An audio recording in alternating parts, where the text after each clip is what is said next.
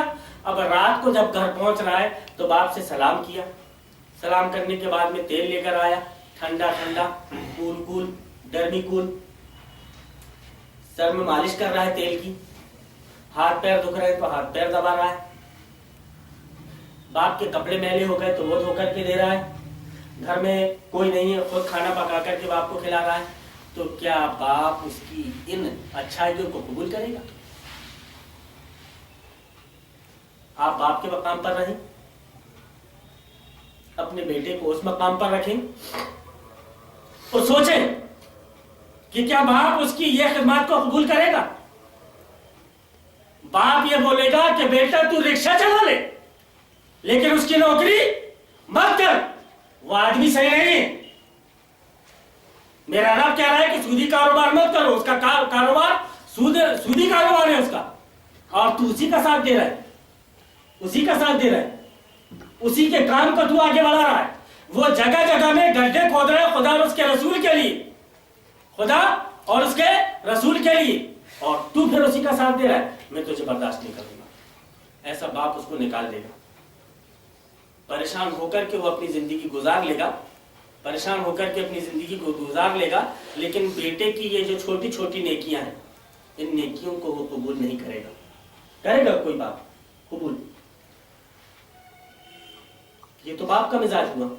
تو جس ذات نے اس باپ کے مزاج کو بنایا، جس ذات نے، جس پاک پروردگار نے اس باپ کے مزاج کو بنایا، کیا وہ پاک پروردگار اس بات کو قبول کر لے گا کہ تم اس کے نافرمانوں کا ساتھ دو، اس کے نافرمانوں کا ساتھ دو، ان کے قدم سے قدم ملا کر کے چلو اور پھر آ کر اس کے لیے نماز پڑھنے لگو؟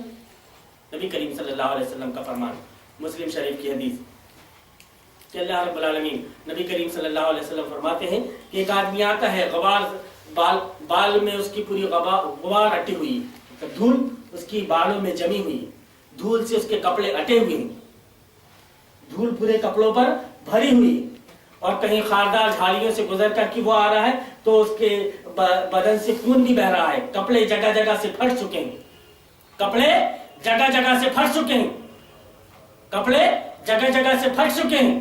اب پھر ایسی صورت میں وہ اللہ رب العالمین سے دعا کر رہا ہے کہ اللہ رب العالمین رحم فرما، اللہ رب العالمین ایسا کر دے، اللہ رب العالمین ایسا کر دے۔ تو نبی کریم صلی اللہ علیہ وسلم بیان فرماتے ہیں کہ مطعمہ حرام، مطعمہ حرام وملبسہ حرام وغذی بالحرام فانى يستجاب لذلك۔ یہ حدیث بھی ہم کو اس وقت سے یاد ہے جب عبدالشکور اصری صاحب دنیا باد کے میدان میں بنارس میں انہوں نے یہ تقریر کی تھی، اس وقت سے یہ حدیث دماغ میں بالکل بیٹھ گئی، دماغ میں بالکل بیٹھ گئی۔ سود کے اوپر وہ خطرناک مطلب بولا تھا انہوں نے کہ وہ حدیث اس وقت ہم نے وہاں پہ سنی۔ تو کیا اللہ نبی کریم صلی اللہ علیہ وسلم بیان فرماتے ہیں کہ ایسا آدمی اللہ رب العالمین سے دعا کر رہا ہے، ارے جو اس کے اندر، اس کی رگوں میں جو خون دوڑ رہا ہے وہ حرام کا ہے، غذا اس کے پیٹ میں حرام کی ہے، جو کپڑے پہنا ہے اس نے تار جو ہو گئے ہیں وہ حرام کا ہے، اللہ رب العالمین ایسے کی دعا کو کہاں قبول فرما لے گا؟ تم کرو دھاڑیے سے فائنینس کرو، سودی کاروبار کرو دھاڑیے سے، اور پھر آ کر کے نماز پڑھو، اللہ تمہاری نماز کو کہاں قبول فرما لے گا؟ اللہ رب العالمین تمہاری نماز کو قبول نہیں فرمائے گا۔ خیریت اسی میں ہے کہ ہم اللہ کے ماننے والے ہیں، تو اللہ ہم کو جو کہہ رہا ہے بس ہم اس کو مان لیں اور اسی کے مطابق چلیں، اور اگر ہم ایسا نہیں چل رہے ہیں تو اللہ رب العالمین کے پاس ہم جواب نہیں دے سکیں گے۔ اللہ رب العالمین کہہ رہا ہے کہ اے لوگو بندگی اختیار کرو، تو بندگی سے مراد صرف نماز روزہ پڑھ لینا نہیں، کیوں کہ عبادت اگر اللہ کی ہوگی تو اطاعت بھی اللہ کی ہوگی، اگر عبادت اللہ کی ہو رہی ہے اطاعت غیر اللہ کی ہو رہی ہے، اللہ کی عبادت کر رہے ہو آپ لیکن حکم غیر اللہ کا مان رہے ہو، حکم غیر اللہ کا مان رہے ہو، تو اللہ رب العالمین ایسی عبادت کو قبول نہیں کرے گا۔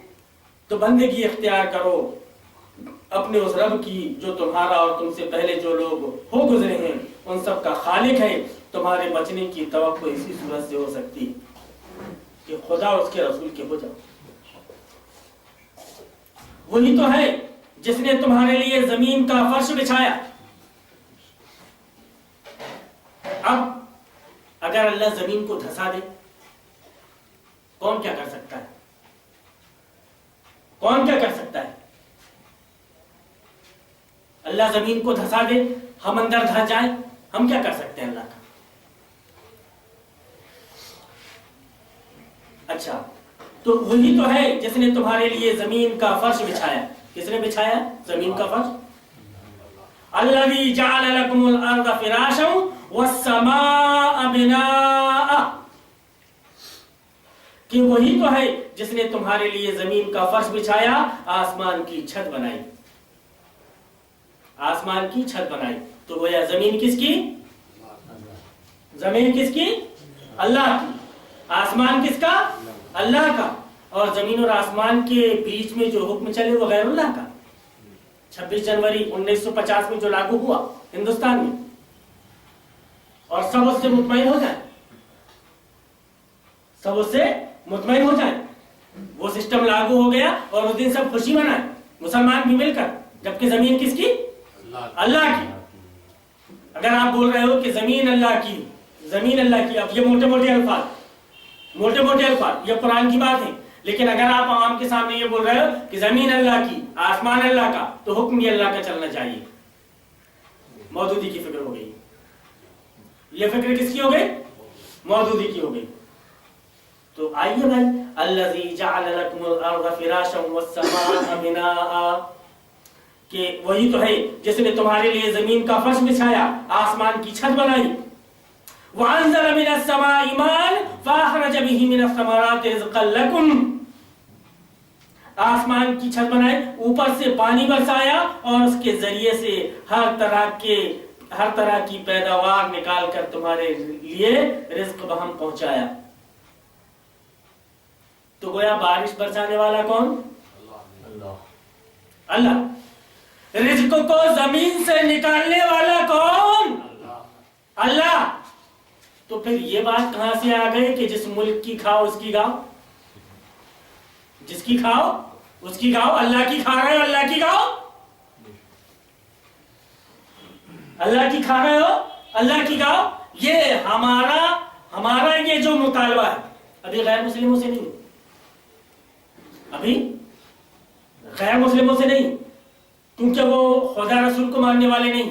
جو خدا رسول کو ماننے والے ہیں اور سیاڑے بن رہے ہیں, ان سے مطالبہ ہے کہ اللہ رب العالمین کیا لائے کہ ہم نے زمین کا فرش بچھایا, آسمان کی چھت بنائی, اس کے بعد میں آسمان سے بارش برسائی, زمین سے غلہ اگایا اور تمہارے رزق کا انتظام کیا. یعنی اتنا سب کچھ اللہ تمہارے لیے کر رہا ہے اور تم اس کے حکم کو نہ مان کر کے ہم بیٹھ کر کے بنائے ہوئے قانون کو مانو گے تو اللہ معاف کر دے گا. فَأَخْرَجَ بِهِ مِنَ الثَّمَرَاتِ رِزْقًا لَكُمْ فَلَا تَجْعَلُوا لِلَّهِ أَنْدَادًا وَأَنْتُمْ تَعْلَمُونَ. بس جب تم یہ جانتے ہو, اتنا مانتے ہو کہ نہیں مانتے کہ زمین کس نے بچھایا؟ اللہ نے. آسمان کی چھت کس نے بنائی؟ اللہ نے. آسمان سے پانی کون برساتا ہے؟ اللہ. زمین سے رزق کون نکالتا ہے؟ زمین سے رزق کون نکالتا ہے؟ وہ چاہے تو پچھلے سال اگر تمہارے کھیت میں, پچھلے سال تمہارے کھیت میں کتنے 100 بورے دھان ہوئی تھی, تو آنے والے سال میں 1 بورا دھان نہ ہو. اللہ چاہے تم کیا کر لو گے؟ لے آنا کسی جوتش کو اور دکھا لینا. کون سی نئی تکنیک میں جو کچھ بھی نکالا ہو یہ سائنسدانوں نے, لا کر کے پرکھوا لینا زمین کو کہ یہ اس قابل ہے کہ نہیں اناج نکالے. تمہارے دماغ میں کچھ نہیں بیٹھے گا. لیکن اتنے کے بعد بھی, اتنا سب کچھ ہونے کے بعد بھی تم پھر غیر اللہ کی طرف جا رہے ہیں. پس جب تم یہ جانتے ہو تو دوسروں کو اللہ کا مد مقابل نہ ٹھہراؤ. اللہ کے مقابلے میں تم نے دوسرے کو لا کے کھڑا کر دیا. اللہ کے مقابلے میں تم نے دوسروں کو لا کر کے کھڑا کر دیا. اللہ نے تمہارے لیے قانون بنایا, انسان نے یہاں پہ انسان کے لیے قانون بنایا, تم نے اللہ کے مد مقابل لا کر کے اس کو کھڑا کر دیا. اب اس کے قانون کو مان رہے ہو, اس کے قانون کو مان رہے ہو, اور تم نے خدا کے قانون کو چھوڑ دیا, تو اللہ تم کو معاف کر دے گا.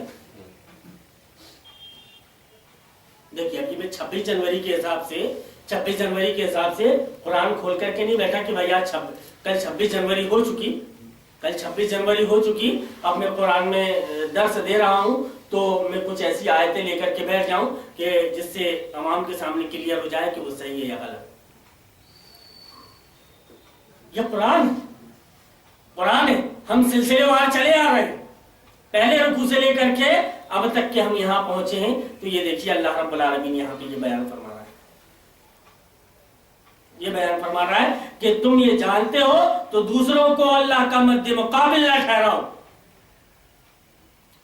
یعنی جب تم خود بھی اس بات کے قائل ہو اور تمہیں معلوم ہے کہ یہ سارے کام اللہ ہی کے ہیں, تو پھر تمہاری بندگی اسی کے لیے خاص ہونی چاہیے. دوسرا کون اس کا حقدار ہو سکتا ہے؟ کون اس کا حقدار ہو سکتا ہے کہ اطاعت اس کی ہو جائے, عبادت اس کی ہو جائے؟ تو دوسرا کون اس کا حقدار ہو سکتا ہے کہ تم اس کی بندگی بجا لاؤ؟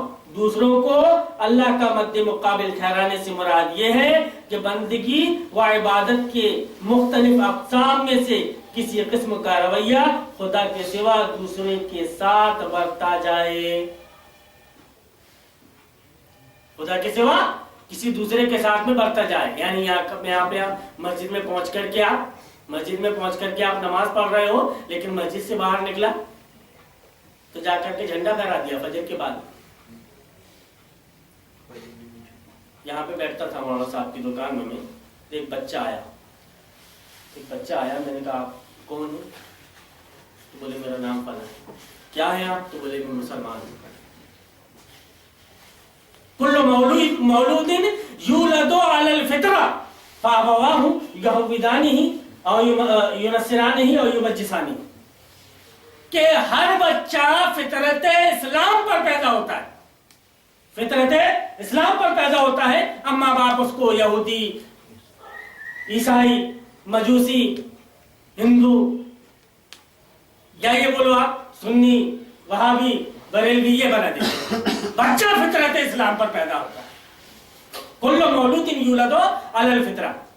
اب اس کے فطرت اسلام پر پیدا ہونے کے بعد میں اگر وہ سنی کا بچہ ہے تو وہ سنی ہو جاتا ہے, وہابی کا ہے تو وہابی ہو جاتا ہے, یہودی کا ہے تو یہودی ہو جاتا ہے, عیسائی کا ہے تو عیسائی ہو جاتا ہے, مجوسی کا ہے تو مجوسی ہو جاتا ہے. اس بچے سے میں نے پوچھا کون ہو, کیا نام؟ بولے مسلمان ہوں. میں نے کہا یہ بتاؤ کہ آپ کے ہاتھ میں 2 جھنڈے دے دیے جائیں, ایک ہندوستان کا اور دوسرا اسلام کا, کون سا جھنڈا پھہراؤ گے آپ؟ بولے اسلام کا پھہرائیں گے جی, مسلمان ہیں. اسلام کا پھہرائیں گے, مسلمان ہیں. تو یہی حدیث یاد آئی کہ کل مولود یولد علی الفطرہ. اب ہمارے بچے جا رہے ہیں کانوینٹ,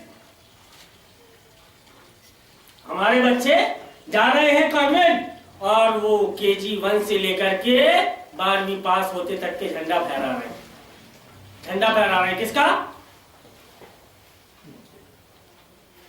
ترنگا, باطل کا پرچم لہرا رہے ہیں. تو کیا آپ ان سے توقع رکھو گے آپ کہ 15 سال 20 سال کے بعد میں وہ اسلام کا جھنڈا پھہرائیں گے؟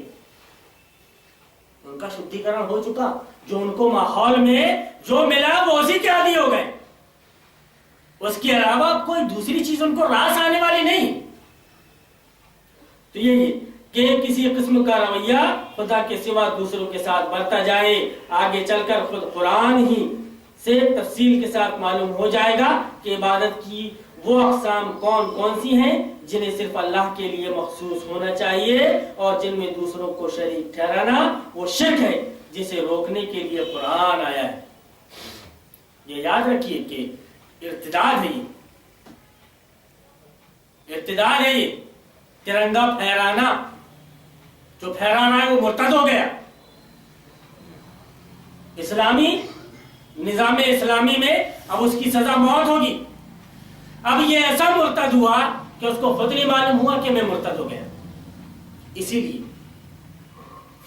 حضرت عمر رضی اللہ تعالیٰ عنہ کی وہ بات بار بار بار بار ذکر کرنے کا جی چاہتا ہے کہ آپ کو توحید کی معرفت کم ہے تو چلے گا، لیکن شرک کی معرفت آپ کو زیادہ سے زیادہ ہونی چاہیے۔ وہ کیوں؟ کہ آپ کو شرک سے بچنا ہے، آپ کو شرک سے بچنا ہے، اور شرک یہ ایک ایسا گناہ ہے کہ اللہ رب العالمین اس کو معاف نہیں کرے گا۔ قرآن کہتا ہے ان اللہ لا یغفر ان یشرک بہ ویغفر ما دون ذلک لمن یشاء، کہ شرک کے علاوہ کوئی اگر دوسرا گناہ ہے تو اللہ معاف کر دے گا، لیکن شرک ایسا گناہ ہے کہ اللہ رب العالمین معاف نہیں کرے گا۔ یوم جمہوریہ میں قرآن کو چھوڑ کر یا قرآن کے قانون کے مقابلے میں ایک دوسرا قانون بنا کر کے لایا گیا اور اس کو نافذ کیا گیا، یعنی قرآن کو الگ کر دیا گیا، دوسرے سسٹم کو لایا گیا۔ اب آپ اس سسٹم کے آنے کی خوشی میں جھنڈا پھہرا رہے ہیں، تو گویا آپ نے نکار دیا، گویا آپ نے لات مار دیا قرآن کے قانون کو، نعوذ باللہ۔ اور جو آدمی قرآن کے قانون کو لات مار دے اس کو زندگی جینے کا حق ہے؟ زندگی جینے کا حق ہے؟ کیسے مل سکتا ہے ایسے آدمی کو زندگی جینے کا حق جو قرآن کو ٹھکرا دے، قرآن کی باتوں کو ٹھکرا دے؟ یریدون ان یتحاکموا الی الطاغوت وقد امروا ان یکفروا بہ، یہ آیت کعب بن اشرف کے بارے میں نازل ہوئی۔ طاغوت سے مراد یہاں پہ کعب بن اشرف، کہ جو خدا اور اس کے رسول کو چھوڑ کر کے کعب بن اشرف کے پاس تم جا رہے ہیں اپنے فیصلے کروانے کے لیے، جبکہ تم طاغوت کا انکار کا تمہیں حکم دیا گیا ہے کہ تم طاغوت کا انکار کرو، تم طاغوت کا انکار کرو، تم طاغوت کا انکار نہیں کر رہے ہو، اپنے فیصلے لے کر کے اسی کے پاس میں جا رہے ہیں، کیسے مسلمان ہو تم؟ وَإِن تَنَازَعْتُمْ فِي شَيْءٍ فَرُدُّوهُ إِلَى اللَّهِ وَالرَّسُولِ، کہ اگر کسی معاملے میں تمہارے درمیان میں کوئی جھگڑا پیدا ہو جاتا ہے یا کوئی چیز سمجھ میں نہیں آتی، لوگوں کے درمیان دو رائے ہو جاتی ہے، تو قرآن لے آؤ سامنے، اس سے فیصلہ کر لو۔ قرآن یہ تعلیم دے رہا ہے، آپ کسی اور تعلیم کی طرف جا رہے ہیں۔ اللہ رب العالمین معاف کرنے والا نہیں۔ تو پس جب تم یہ جانتے ہو تو دوسروں کو اللہ کا مد مقابل نہ ٹھہراؤ، اگر ایسا کرو گے تو اللہ رب العالمین معاف کرنے والا نہیں۔ وَإِن كُنتُمْ فِي رَيْبٍ مِّمَّا نَزَّلْنَا عَلَىٰ عَبْدِنَا فَأْتُوا بِسُورَةٍ مِّن مِّثْلِهِ، اگر تمہیں اس امر میں شک ہے کہ یہ کتاب جو ہم نے اپنے بندے پر اتاری ہے یہ ہماری ہے یا نہیں، یہ ہماری ہے یا نہیں، کچھ آیتوں کو نکال کر کے قرآن سے الگ کر دو، کچھ آیتوں کو قرآن سے نکال کر کے الگ کر دو، یا پھر سنی مسلمان اور وہابی مسلمان جو آیتیں اس میں بیان کی جا رہی ہیں، ان آیتوں میں جو آیتیں تمہیں تمہارے مسلک کے مطابق لگتی ہیں تو انہیں تم لے لو، اور جو تمہارے مسلک کے مطابق نہیں ہیں تو انہیں چھوڑ دو۔ تو تم کس کا رویہ اختیار کر رہے ہو؟ افتؤمنون ببعض الکتاب وتکفرون ببعض، یہودیوں کی سنت ادا کر رہے ہو، یہودیوں کی سنت ادا کر رہے ہو۔ اگر یہودیوں کی سنت ادا کر رہے ہو تو جان لو کہ تمہارا حشر بھی یہودیوں کے ساتھ میں ہوگا۔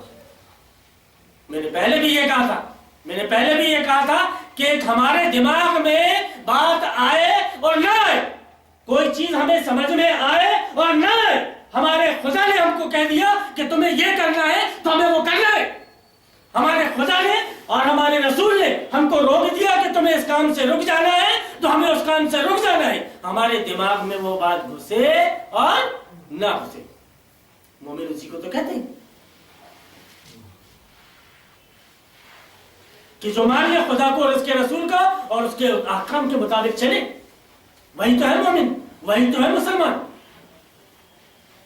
اگر تمہیں اس امر میں شک ہے کہ یہ کتاب جو ہم نے اپنے بندے پر اتاری ہے یہ ہماری ہے یا نہیں، تو اس کے مانند ایک ہی صورت بنا لاؤ، ایک صورت بنا لو، یا ایک صورت بنا کر کے پیش کر دو تو ہم سمجھ جائیں گے۔ اللہ رب العالمین نے یہ چیلنج اس لیے دیا کہ اس سے پہلے تورات، زبور، انجیل، یہ جو کتابیں ہیں آسمانی صحیفے، یہ آسمانی کتابیں جو نازل کی گئی تھی، ان آسمانی کتابوں پر انسان نے اپنے دماغ کی اٹکل ڈال کر کے اس میں تبدیلی کر دی تھی، اپنے حساب سے کچھ گھٹا دیا تھا اور کچھ بڑھا دیا تھا۔ اب چونکہ نبی کریم صلی اللہ علیہ وسلم آخری نبی تھے اور آپ کے بعد کوئی نبی آنے والا نہیں، تو اللہ رب العالمین نے فرمایا انا نحن نزلنا الذکر وانا له لحافظون، اس قرآن کو نازل کرنے والے ہم ہیں، اب اس کی حفاظت کا ذمہ بھی ہمارے ہی بس میں، ہمارے ہی سر میں۔ اب چلو، اب ہم نے اس کی حفاظت کا ذمہ لے لیا ہے، اب چلو، تم کو شک ہے نا کہ یہ اللہ کی طرف سے نہیں ہے، تو یہ ہندوستان کے مسلمانوں سے یہ مطالبہ نہیں ہو رہا ہے، یہ اس وقت کے مسلمانوں سے مطالبہ ہو رہا ہے جو عرب تھے، عربی جانتے تھے، اور ان کا حال یہ تھا کہ ان کے میلے شیلے لگتے تھے ذی الحجہ کے موقع پر، ان کے میلے ٹھیلے لگتے تھے، اور ان میلے ٹھیلوں میں وہ ان کے بڑے بڑے شعراء اپنے اپنے اشعار کو پیش کرتے تھے۔ اب وہ شعراء جب اشعار کو پیش کرتے تھے تو ان اشعار میں جس کے اشعار سب سے زیادہ اچھے رہتے تھے ان کو خانہ کعبہ کی دیوار پر آویزہ کر دیا جاتا تھا، تو جو بھی آتا تھا وہ اشعار کو پڑھتا تھا اور اپنے بچوں کو بھی یاد کراتا تھا جا کر۔ ایسی معلقات میں 7 معلقات، 7 شاعروں کا نام آتا ہے، 7 شاعروں کا نام آتا ہے، اور جو اس وقت کے عرب کے شاعر تھے اس میں غالباً لبید ابن ربیعہ عامری رضی اللہ تعالی عنہ، یہ اسلام انہوں نے قبول کیا، اور جب بعد میں غالباً حضرت عمر رضی اللہ تعالیٰ عنہ نے ان سے مطالبہ کیا کہ بھائی اب وہ تو پہلے تو لکھتے تھے، آپ پہلے کے شاعر ہو، آپ پہلے لکھتے تھے، اب کچھ تھوڑا سا لکھ دیجئے، تو انہوں نے سورہ بقرہ اٹھا کر کے پہنچا دیا۔ اس کے بعد بھی تمہیں ضرورت پڑتی ہے کہ میں شعر لکھوں، یا قرآن کی کچھ آیتیں پہنچا دی اور کہا کہ اس کے بعد تو بھائی یہ تو قلم ٹوٹ گئی یہاں پر۔ اللہ رب العالمین نے اس وقت ایسے دگگج موجود تھے۔ ابو جہل ابن ہشام کے بارے میں بڑا مشہور تھا، اگر کوئی شاعر کوئی شعر بنا رہا ہے اور شعر بنانے کے بعد اس کو پتہ چل رہا ہے کہ پہلا مصرع میں نے بنا لیا ہے، دوسرا مصرع نہیں بن رہا ہے، تو چپکے سے مکہ کی دیواروں میں کسی دیوار پہ ایک شعر اس نے لکھ دیا رات میں آ کر کے اور چلا گیا۔ ابو جہل نکلے اور نکل کر کے دیکھا سورماؤں کی طرح کھڑے ہوئے، پہلا مصرع پڑھا، دوسرا مصرع لکھ دیا اور نکل لیے۔ اس میں آدمی کی سبکی بھی آدمی اپنے لیے محسوس نہیں کرتا تھا کہ میرے شعر کو اس نے مکمل کیا، وہ شعر اس کا وہ مکمل ہو گیا، اس کو اس کا جواب مل گیا۔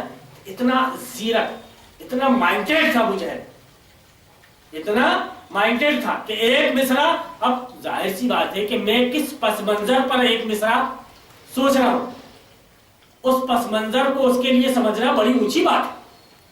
میں ایک شعر کا ایک مصرع بنا دوں، دوسرا آدمی اس کا مصرع پورا کر سکتا ہے، اس کے اندر وہ کوالٹی تھی۔ یہی وجہ تھی کہ رسول اکرم صلی اللہ علیہ وسلم نے اللہ رب العالمین سے دعا کی تھی کہ اللہ رب العالمین ابو جہل یا عمر رضی اللہ تعالیٰ عنہ، ان دو میں سے کسی ایک کے ذریعے سے اسلام کو تقویت پہنچا۔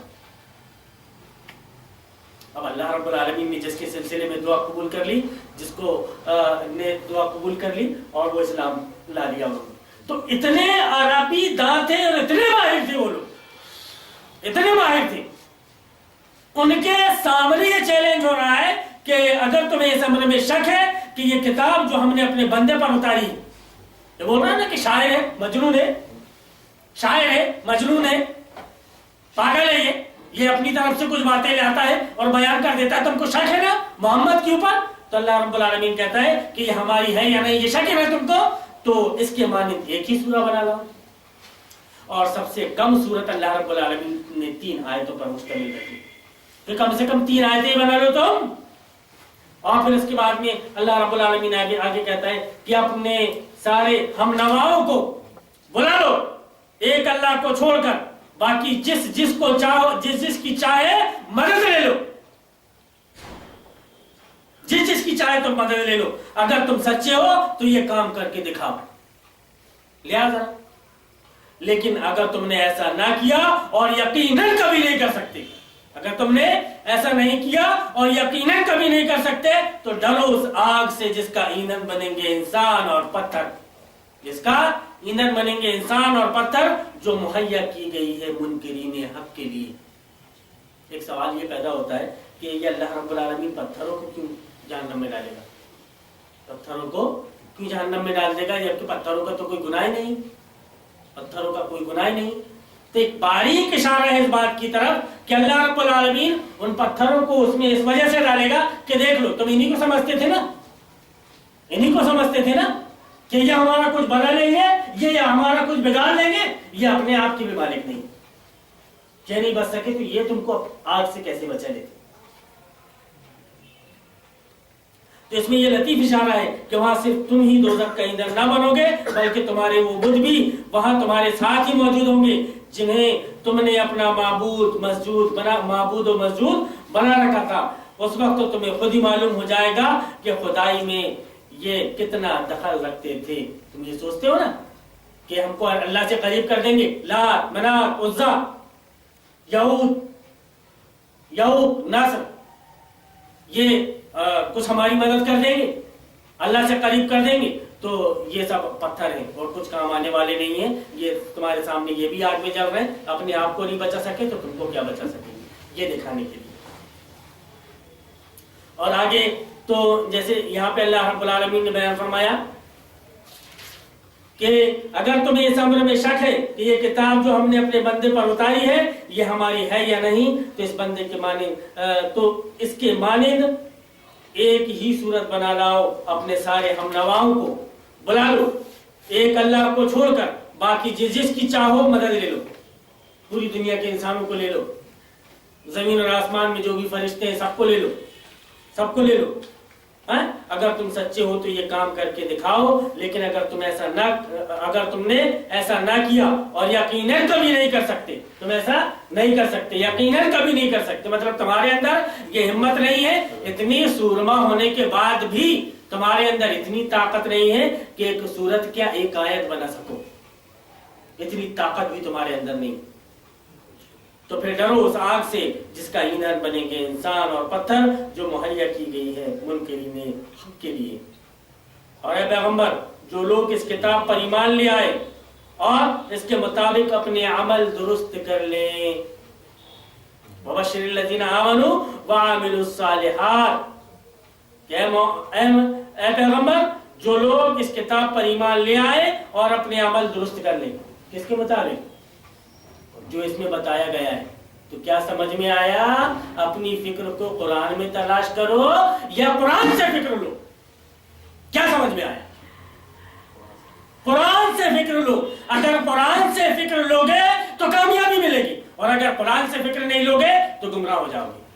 آگے اللہ رب العالمین بیان فرما رہا ہے کہ اے پیغمبر، جو لوگ اس کتاب پر ایمان لے آئے اور اس کے مطابق اپنے عمل درست کر لیں، انہیں خوشخبری دے دو کہ ان کے لیے ایسے باغ ہیں جن کے نیچے نہریں بہتی ہوں گی، ان باغوں کے پھل صورت میں دنیا کے پھلوں سے ملتے جلتے ہوں گے۔ جب کوئی پھل انہیں کھانے کو دیا جائے گا تو وہ کہیں گے کہ ایسے ہی پھل اس سے پہلے دنیا میں ہم کو دیے جاتے تھے۔ ان کے لیے وہاں پاکیزہ بیویاں ہوں گی اور وہ وہاں ہمیشہ رہیں گے۔ پہچان کے لیے آدمی کو کہ یہ آم ہے، آم میں بھی یہ دسہری ہے، یہ چوسا ہے، تو یہ فلانا ہے، تو یہ امکا ہے، تو یہ انگور ہے، یہ کالا انگور ہے، یہ گرین انگور ہے، یہ گرین کیوی ہے، یہ ڈیلیسن ہے، یہ امریکن ہے۔ سیب میں بھی پہچان ہوتی ہے نا۔ تو لیکن ان پھلوں کا مزہ الگ ہوگا، ان پھلوں کا مزہ الگ ہوگا۔ یہاں کے پھلوں کا مزہ اور وہاں کے پھلوں کا مزہ تصور نہیں کر سکتے آپ۔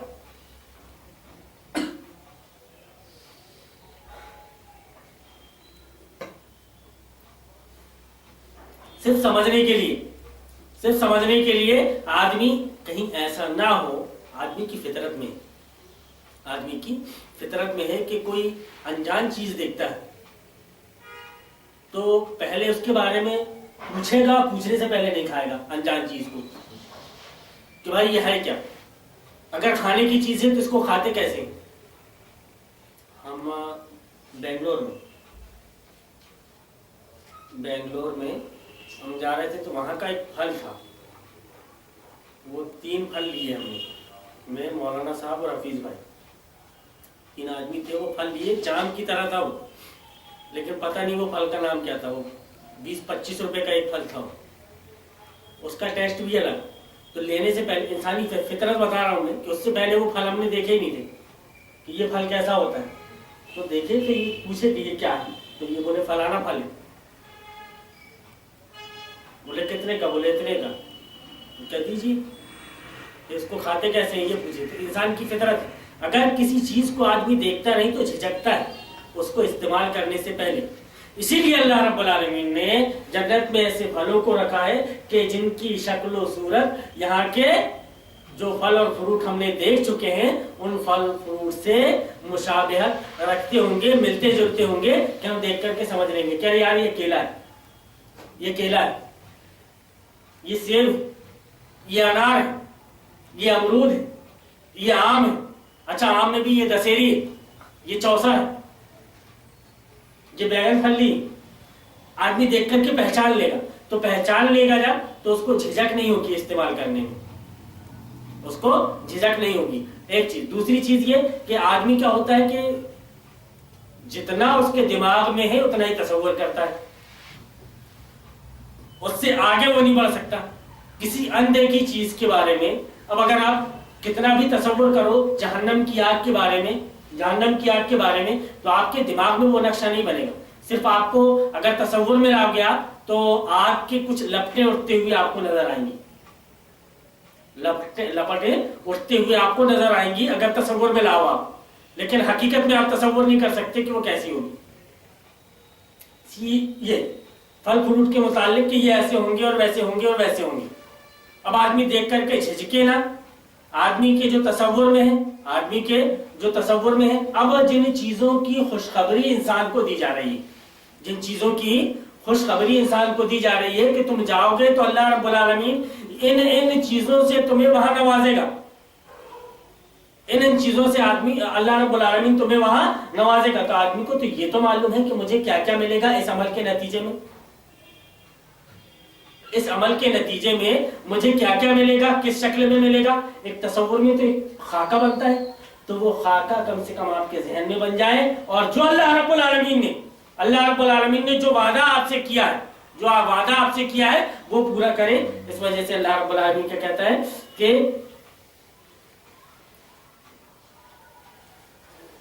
انہیں خوشخبری دے دو کہ ان کے لیے ایسے باغات ہیں جن کے نیچے نہریں بہتی ہوں گی، ان باغوں میں پھل صورت میں دنیا کے پھلوں سے ملتے جلتے ہوں گے۔ جب کوئی پھل انہیں کھانے کو دیا جائے گا تو وہ کہیں گے کہ ایسے ہی پھل اس سے پہلے دنیا میں ہم کو دیے جاتے تھے۔ تو وہ پہچان لیں گے، ایک خاکہ آدمی کے دماغ میں بن جائے گا کہ یہ ایسا ملے گا، وہ ایسا ملے گا، تو پھر وہ عمل کی طرف راغب ہوگا، قرآن کے مطابق عمل کرنے کی کوشش کرے گا، اور نتیجے میں پھر اللہ رب العالمین نے جو اس قرآن میں جو اس سے وعدہ کیا ہے وہ اس وعدے کو پورا کرے گا۔ ان کے لیے وہاں پاکیزہ بیویاں ہوں گی، وہاں پہ چھل کپٹ نہیں ہوگا۔ اب یہاں پہ آدمی کے پاس میں استطاعت بھی ہے، اور وہ اس بات پر قادر بھی ہے کہ 2 بیویوں کو رکھ لے، وہ 2 سے شادی کر لے، 4 کی اجازت ہے، 2 سے شادی کر لے، دونوں کے درمیان میں وہ انصاف کر لے۔ لیکن ایک بیوی کے بعد میں جب دوسری بیوی آئے گی تو دونوں کے درمیان میں جو جھل کپٹ رہتا ہے، سوتن کا جو جھل کپٹ رہتا ہے، تو وہ جھل کپٹ کیسا ہوتا ہے کہ ایک کے پاس میں اگر بیٹھی ہوئی شوہر کو دیکھ لی تو دوسری بیوی کھولے گی، اور پھر اس کے بعد میں وہ ادھر آئے گا تو پھر وہ اس کے بارے میں اس کو بھرے گی، اور جب وہ ادھر جائے گا تو وہ اس کے بارے میں اس کو بھرے گی۔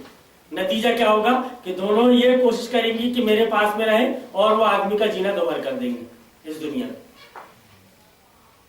دنیا میں اس کا جینا دوبھر کر دیں گے۔ لیکن اللہ رب العالمین کہہ رہا ہے کہ پاکیزہ بیویاں ہوں گی، ان کے اندر جھل کپٹ نہیں ہوگا، ان کے اندر